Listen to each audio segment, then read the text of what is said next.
A report by the Irish government on sex abuse in the Catholic Church says the cover-up by clergy went on far longer than was previously thought. The report says this man, the former Bishop of Cloyne, helped conceal alleged abuse in his diocese as recently as 2009. John McGee is accused of failing to report countless accusations to police. The authors also say willingly agreed to the cover-up, but by ignoring guidelines set up by the Irish Church to handle child sex abuse cases. The head of Ireland's Catholic Church, Cardinal Sean Brady, has apologized for the Church's failings.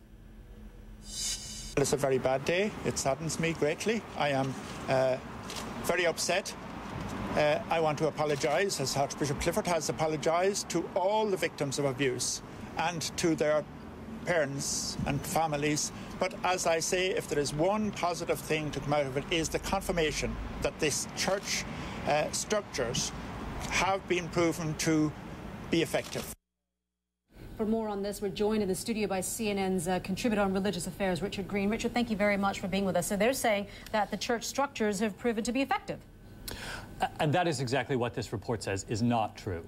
Now, we've known for a long time that abuse went on in the Catholic Church. There have been a number of government reports that have uncovered the abuse, and appalling things: sexual abuse, physical abuse, emotional abuse.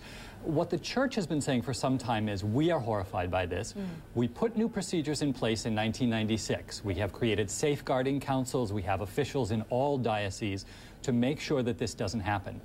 What the new report finds is that process isn't working in Cloyne. The man who was in charge, John McGee, who we saw earlier, was not reporting things. The report says he did not back the policy.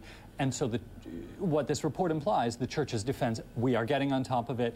Ireland takes this, the Irish Church takes it seriously. The report says that that's just not the case. It's interesting. You know, in any other occupation, in any other organization, if there was almost an epidemic of accusations such as this, people would be up in arms. You would hope that the organization itself would be up in arms to try and clear things out, to try and make sure that something like this would never happen again. But yet it seems as though the Catholic Church, it seems as though, and you can correct me if I'm wrong, isn't looking at it that way.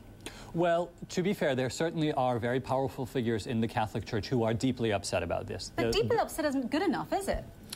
And that's what the victims would say. You know, there is someone whose job in the Vatican is to prosecute these cases and to investigate them. And the Vatican says, look, we are quietly pulling a lot of people out of the ministry. We're not making a big deal about it. Why are they not making a big deal about it? But why are they doing it quietly? I mean, is there a sense that the Vatican is under a law unto itself? I think the Vatican certainly does feel that way. You know, there are canon rules in place. It is a supranational institution, you know, and they feel they don't answer to the local laws in many places. They answer to God. Now, that said, there are many places where Catholic Church's own rules say, look, if you find examples of abuse, report it to the police. That's your job. They don't claim to be immune from the law, but they do see themselves as being responsible to a higher law, to a different law.